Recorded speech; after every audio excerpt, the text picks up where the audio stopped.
Good afternoon student. आज का हमारा बीएड का टॉपिक है प्रोजेक्ट मेथड।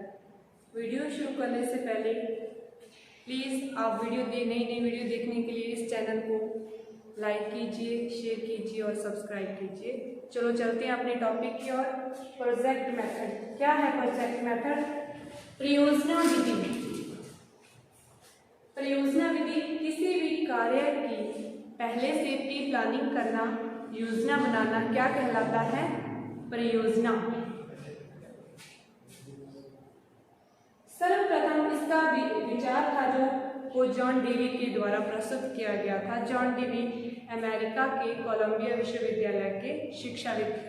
उनका मानना था कि अगर हम कोई भी कार्य शुरू करते हैं तो उससे पहले हमें उसकी योजना बनानी चाहिए ताकि जो हम काम कर रहे हैं वो व्यवस्थित तरीके से संपादित हो सके।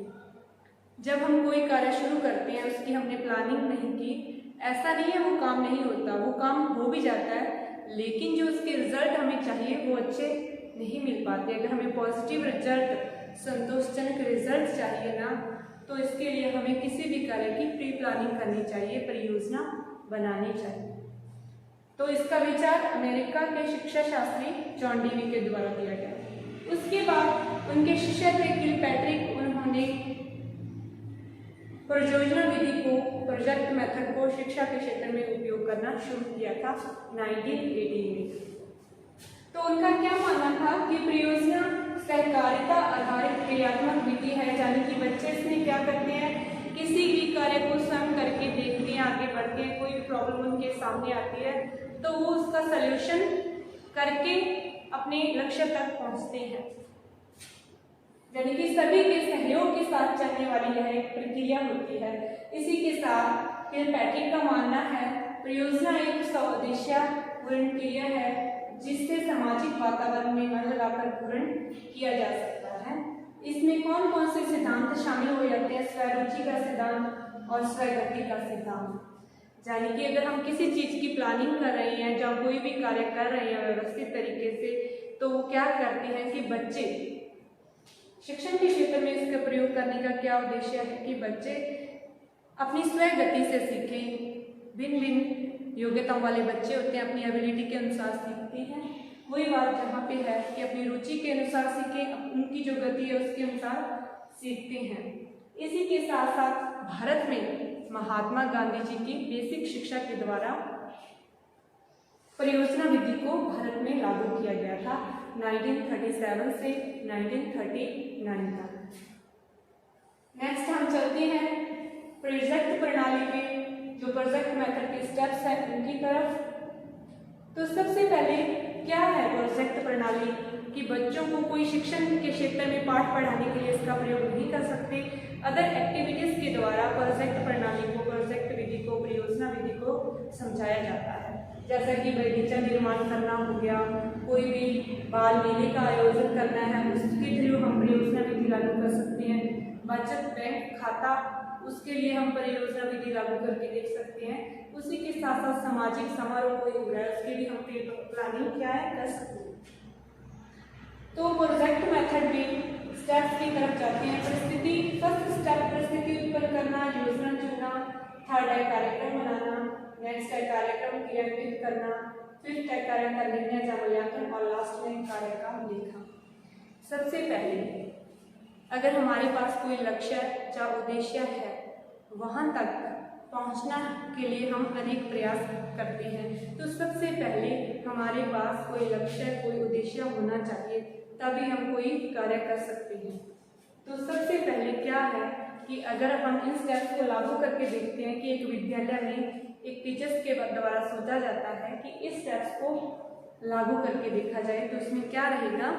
सबसे पहले उनको है कि हमारे विद्यालय प्रांगण या विद्यालय के आसपास जो वेस्ट जमीन पड़ी हुई है उसमें हम क्या बनाएं, एक बगीचा निर्माण करें। तो उसके लिए वो क्या करेगा? सबसे पहले वो चाहते हैं कि बगीचे का निर्माण हो, तो उन स्टेप्स के थ्रू आगे बढ़ेगा। सबसे पहले क्या परियोजना बनाएगा कि बच्चों को इकट्ठा करके बोलेगा कि आज हम बाहर कहीं घूमने के लिए जाएंगे, हम किसी बगीचे में घूमने के लिए जाएंगे। तो बच्चे क्या है, घूमने के लिए एक्साइटेड रहते हैं, तो वो चलेंगे सभी बच्चे। जब बच्चे वहाँ जाएंगे तो वहाँ वो सारे वहाँ पे गार्डनिंग देखेंगे, अन्य संसाधन जो वहाँ उपलब्ध होंगे उनको देखेंगे। वो वहाँ पूरा इंटरटेनमेंट करते हैं, खेलते कूदते हैं, और लास्ट में टीचर उनको क्या बोलता है कि आपका टाइम खत्म हुआ, चलो अब वापस चलते हैं। तब वहाँ पे क्या होता है कि बच्चे उसकी और आवश्यकता महसूस करते हैं। वो कहते हैं कि नहीं सर, हमें तो अभी और खेलना है। तब वहाँ पे टीचर्स के द्वारा क्या बोला जाता है, चलो एक बार हम चलते हैं, फिर जाके हम प्लानिंग करेंगे।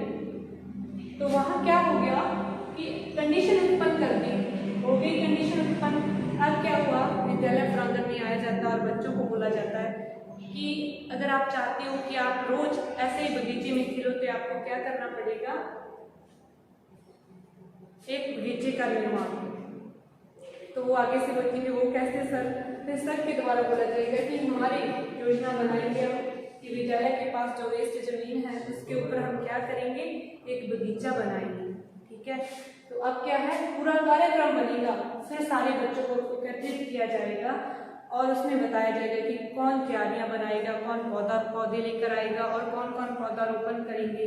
इस पूरे बगीचे की बाड़बंदी किस तरीके से होगी, तो वो पूरा कार्यक्रम बन जाता है। अब उसके बाद कार्यक्रम क्रियान्वित करना, और उसके बाद क्या होता है कि उस कार्यक्रम को क्रियान्वित किया जाता है, यानी कि लागू कर दिया जाता है, बगीचे का निर्माण शुरू हो जाता है। और उसके बाद क्या होता है, कार्य का मूल्यांकन हो जाता है। अब देखो बगीचा तैयार हो गया, उसके बाद मूल्यांकन करके देखते हैं ना कि अब वहाँ पर 30 पौधे उगाए तो 30 के 30 तो चलेंगे नहीं, कई बार कोई जो पौधा होता है वो सूख जाता है या किसी भी वजह से खराब हो जाता है। ठीक है, तो वहाँ पे उसका मूल्यांकन हो गया कि कितने पौधे चले, यहाँ पे कितने बाड़बंदी सही तरीके से हुई है या नहीं। तो वो पूरी और लास्ट में कार्य का लिखा हो जाता है, जो हमने बगीचे का निर्माण किया था उसमें किन किन कैंडिडेट ने भाग लिया और कैसा काम किया हमने, और हमारा एंड में मूल्यांकन क्या रहा कि हमने जो सोचा था, जो हमने प्लानिंग की थी, क्या वो सक्सेस रही, उसका पूरा बायोडाटा हम लास्ट में कलेक्ट करके रखे थे। ठीक है, तो ये थी स्टेप्स हमारी परियोजना विधि के। नेक्स्ट है इस विधि के गुण और दोष। क्या क्या गुण है, गुण तो फर्स्ट है क्रियात्मक विधि है, जबकि बच्चे स्वयं करके सीखते हैं। इसमें कौशलात्मक उद्देश्यों की प्राप्ति होती है कि बच्चों में अनेक स्किल डेवलप हो जाते हैं परियोजना विधि के द्वारा। कोरिलेशन सिद्धांत का पालन होता है कि बच्चा एक तथ्य को दूसरे तथ्य से जोड़कर आगे बढ़ता है। इसी के साथ साथ उसमें सामाजिक गुण जैसे अनुशासन हो गए, प्रेम, दया, अंडरस्टैंडिंग, डिसिप्लिन जैसे गुण उसमें विकसित हो जाते हैं। और उसी के साथ साथ परिश्रम करके समस्या समाधान कि बच्चा जो भी उसके सामने प्रॉब्लम आती है ना, उसका स्वयं निपटान करता है, स्वयं उस समस्या से निपटता है। अनेक विकल्पों में जाएगा, फिर विकल्पों में से सही विकल्प का चयन करेगा और अपनी प्रॉब्लम का सॉल्यूशन करता है। नेक्स्ट इसकी डिमांड्स कौन कौन सी हैं, तो परियोजना विधि के दोष की अगर हम बात करते हैं तो इसमें क्या है कि ये एक बहुत ही खर्चीली विधि के रूप में हमारे सामने आती है और एक लंबा कार्य हो जाता है परियोजना में। तो इसलिए जो हम क्लासरूम पाठ्यक्रम है अगर उसकी बात करें तो वो सही समय पर कंप्लीट नहीं हो पाता। इसी के साथ साथ जो छोटे बालक हैं उनको इस विधि के द्वारा पढ़ाया नहीं जा सकता। और इसका थर्ड जो डिमेरिट है इसकी प्रत्येक प्रकरण को इस विधि के द्वारा समझाया भी नहीं जा सकता। जो पहले हमने इसके सोपान में किया था कि पूरी जो परियोजना विधि है वो अलग तरीके से प्रयोजित की जाती है, प्रत्येक प्रकरण है इसके लिए इम्पोर्टेंट नहीं है। और लास्ट में स्वयं स्थापित न कर पाने की दशा में अपेक्षित अधिगम नहीं हो पाता। अगर इसमें हमें कोई कंसेप्ट नहीं समझ आ पाता तो उसमें क्या है, हम उसमें अपनी रुचि नहीं दिखाएंगे। अगर रुचि नहीं दिखाएंगे तो हम किसी कार्य में हिस्सा नहीं ले सकते, उसको अच्छे तरीके से कंप्लीट नहीं कर सकते। तो ये था आज का हमारा प्रोजेक्ट मेथड परियोजना विधि। Thank you.